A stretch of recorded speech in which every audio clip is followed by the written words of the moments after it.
Hi, Fatty and I are here again to complain about some recent dating experiences. Why do I even bother?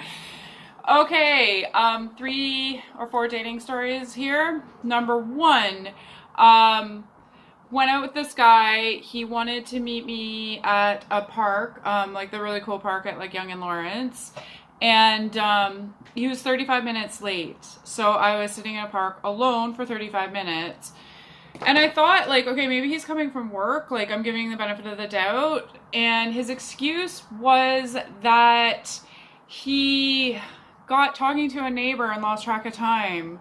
Um, that's like the dumbest thing I've ever heard. I wish I had just like gotten up and left. But it was like one of those slow latenesses where he's like, I'm gonna be 20 minutes late. Okay, that's fine. And then 30 minutes passes. Like total garbage. He also like talked about himself the entire time.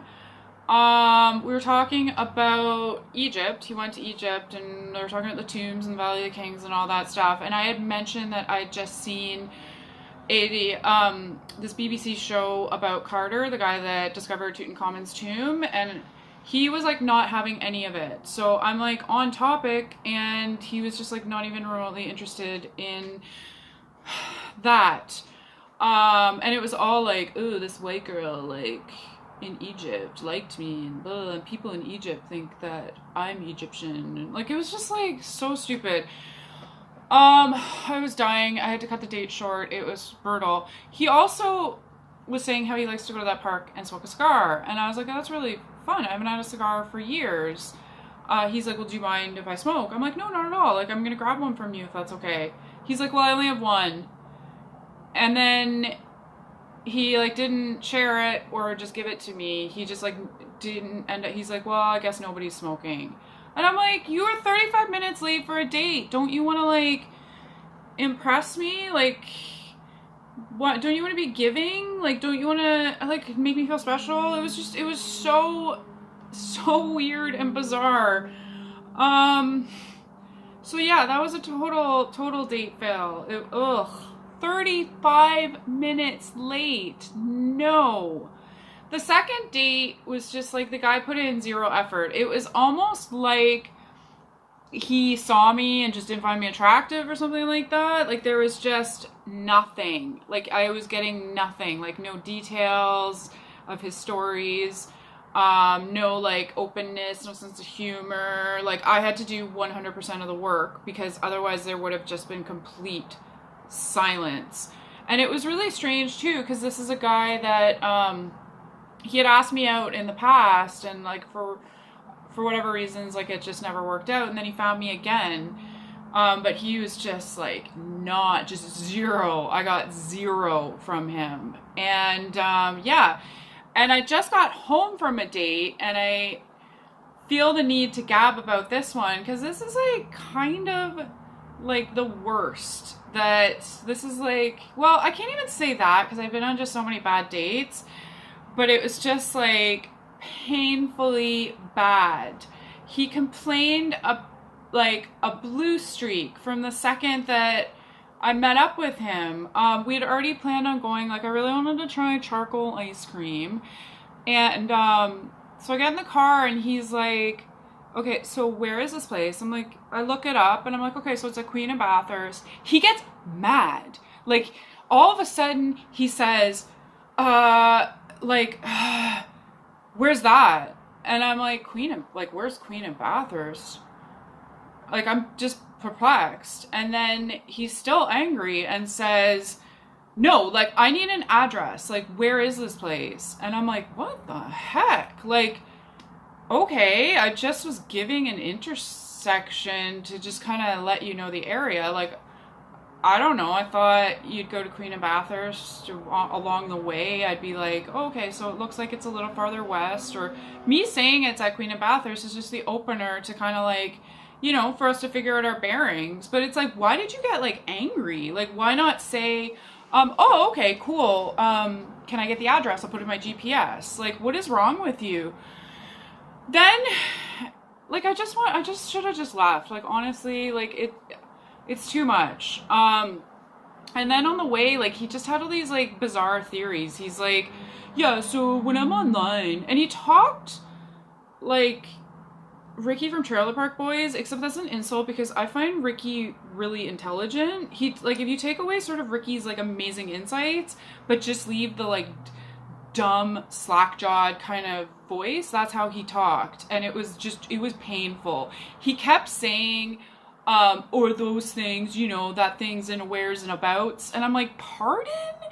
Like, what are you talking about? Do you not have actual nouns and verbs to construct sentences with? Like, I know I talk like a valley girl, but at least I make sense and am coherent. It was painful. And he was saying how there's like prostitutes online and blah, blah, blah. I'm like, how do you know when somebody's a prostitute? And he's like, you know, you just, like, you're having a conversation and, like, you know, you just, like, figure things out in the conversation. And it's like, what are you talking about? Like, what is that? Like, you can't articulate thoughts into words and make it clear. Like, can you be more specific? Like, wow. And yeah, so anyways, he had this theory that, like, you kind of act dumb online to test the girl, and if she's nice, she'll give a respectful response or something. And I'm like, I'm sorry, I don't know what you mean. And then he was getting mad at me like I'm stupid or something. It was just so strange. I just couldn't have a conversation with this guy, so it just was like silence. While we're driving to the ice cream place and while we're standing in line at the ice cream place, and he's looking at the menu. And he's just like, I don't know what I'm gonna get. Like, it was like an Asian place, so there's like matcha ice cream and, like, you know, flavors like that. And it just seemed like it was like he's never seen that. So he lives in Rexdale right now, and he grew up in, like, Regent Park.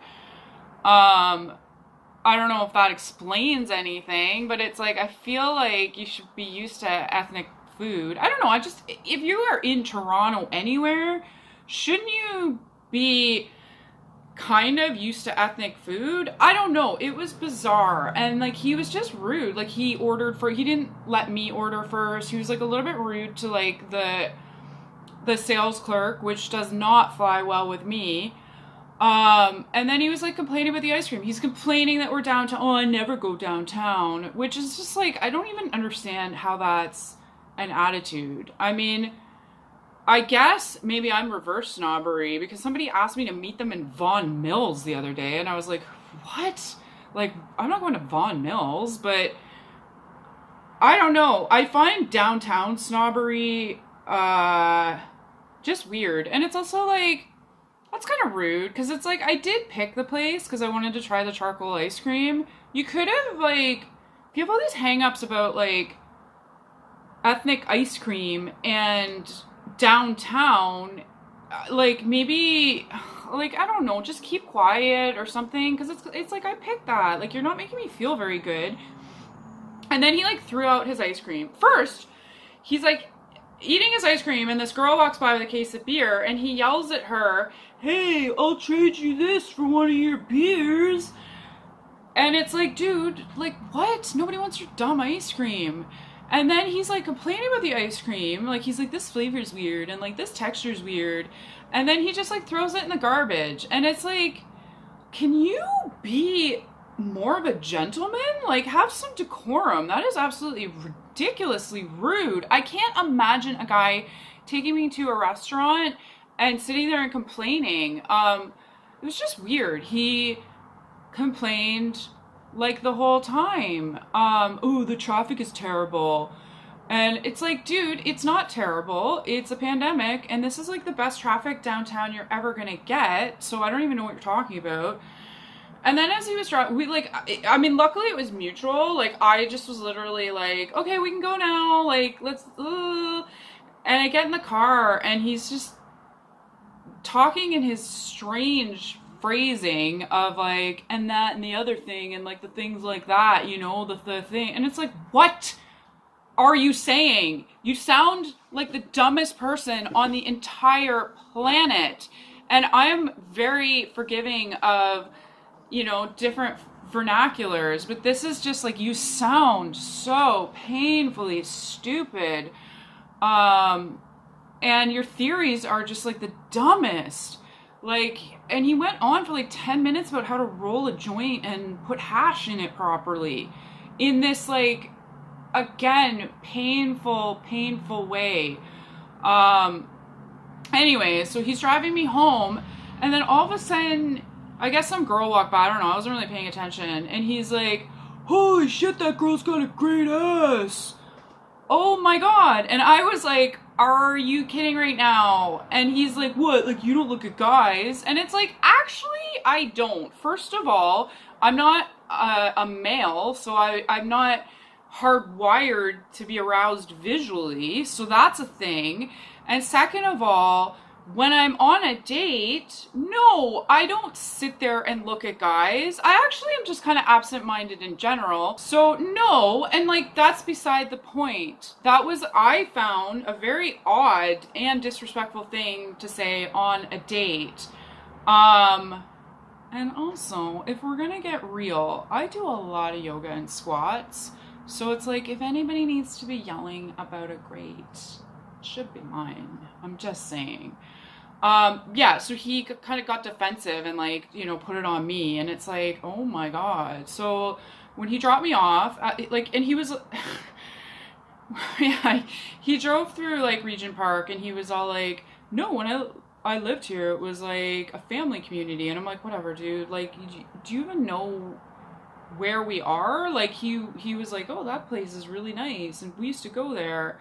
And, like, I can drive you around my building. And I'm like, I'm good, bruh. So I spent pretty much the whole drive home having him point out, like, places that he remembered from his childhood. And I was just, like, silent. Like, it was just, like, painful. I just wasn't even, like, pretending anymore. And yeah, he dropped me off. And I was like, I'll just let you look at my ass as I walk away. Oh my god, who are these people? Like, is it like, oh my god, like, can somebody help me? Like, I don't even understand. I see some people glide through life and find love, and I had to have a miserable ice cream cone with, like, the worst person. So yeah, there's that. And then there's also, like, I was dating this guy for 6 weeks, like, a very chill situation, and I thought there was, like, a little bit of a friendship there. Like, he was saying how anytime he's with me, he's so happy and he's so calm, and all this. People talk. I don't know why I ever fall for it. They just talk. Nobody's asking you to say these thoughts. I guess they mean them at the time. I don't know. But I didn't have any feelings invested. Like, I really didn't. It was a unique situation for me, because I just enjoyed his company when I saw him, and when I didn't see him, I went back to focusing on my work and, you know, my YouTube projects or whatever, my kitty cats. So I really wasn't that into it, in terms of, like, a long-term thing. Well, anyways, I'm rambling. So, the other night, he was supposed to come over. Like, it was like 8:30, and he said, yeah, I'll come over after work at, like, 11. I'm like, okay. Like, he's a security guard. He works all these, like, really weird hours. I'm like, okay. And I, like, took a shower, got ready, you know, just, like, the girl things, you know, sugar scrubbing and, putting on my makeup, and then I sat there, and 11 passed, 11:30 passed, and I'm just in my makeup, ready, feeling cute, but he just never showed up, never messaged. This is somebody I've been hanging out with for 6 weeks. I messaged him, like, in the morning, and I was like, WTF? You were supposed to come over. And he's like, I'm so sorry, honey. And that's it. Like, no explanation, no real apology. So, is this the world? Like, I thought he was a kind person. I've actually never had somebody do something like that. So I'm really confused. It's not like I was chasing him. He was the one that always messaged me to ask me to hang out. I never once asked him to hang out.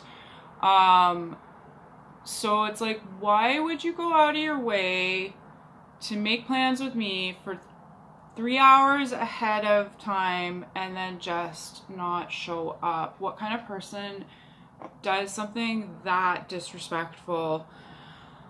So there you have it. I wish I had like a hopeful message. I mean, I guess I don't know. Maybe I can pull one, squeeze one out here. I really value the people in my life that I trust and that are good and that are respectful. Any relationship, I don't care how casual it is, deserves mutual respect. And I don't know what is even happening in the world anymore. But it's nice to have some friends that are like real human beings. I swear, like, am I on the wrong planet or something? Like, was that shaman right that I'm actually a starseed from the Palladian Collective? Like, dating maybe on my home Palladian planet would be way better than whatever is going on this planet, because I can't even make sense of it.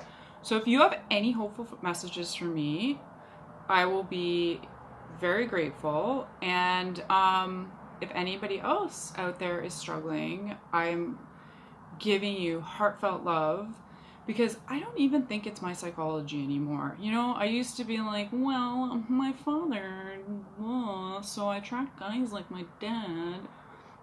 I don't even think it's that anymore. I don't even think it's my psychology. Like, I don't even think it's law of attraction. I don't think it's any of these things. Like, it's just, the world is going to hell in a handbasket is what's going on, perhaps. I don't know. So if you have any good friends, or if you have a good boyfriend, hug him tight, hug your kitties, whatever. Because wow, it is a doozy out there. So I'm sending you so much love, and thank you so much for listening to my rants once again. I love you. Bye bye.